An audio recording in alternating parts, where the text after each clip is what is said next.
স্থায়ীভাবে যুদ্ধ বন্ধে যুক্তরাষ্ট্রের কাছে নতুন করে প্রস্তাব পাঠিয়েছে ইরান, এতে কিছু শর্ত দিয়েছে তেহরান। মঙ্গলবার এসব শর্ত প্রকাশ করেছে ইরানের উপপররাষ্ট্রমন্ত্রী। উপপররাষ্ট্রমন্ত্রী বলেছেন যে তারা শর্ত দিয়েছেন লেবানন সহ সব ফ্রন্টে একই সঙ্গে যুদ্ধ বন্ধ করতে হবে।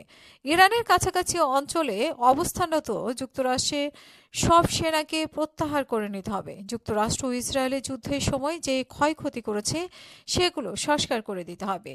এর সঙ্গে ইরানের উপর থেকে অর্থনৈতিক নিষেধাজ্ঞা, জব্দ করে রাখা বৈদেশিক মুদ্রা এবং মার্কিন নৌবাহিনীর নৌ অবরোধ প্রত্যাহারের শর্ত দেওয়া হয়েছে বলে জানিয়েছেন তিনি। এর আগে ইরান যে শর্ত দিয়েছিল সেটিকে আবর্জনা হিসেবে অভিহিত করেছিলেন যুক্তরাষ্ট্রের প্রেসিডেন্ট ডোনাল্ড ট্রাম্প। তবে আগের প্রস্তাব থেকে নতুন প্রস্তাবে বড় বা উল্লেখযোগ্য কোনো পরিবর্তন ইরান আনেনি বলে জানিয়েছে বার্তা সংস্থা রয়টার্স। একদিকে এর আগে সোমবার ট্রুথ সোশ্যালে এক পোস্টে ট্রাম্প জানায় যে ইরানের মঙ্গলবারে পুনরায় হামলা শুরুর পরিকল্পনা ছিল তাদের, কিন্তু সৌদি আরব, কাতার ও আরব আমিরাতের নেতাদের অনুরোধে তিনি এই হামলা চালানো থেকে বিরত থেকেছেন।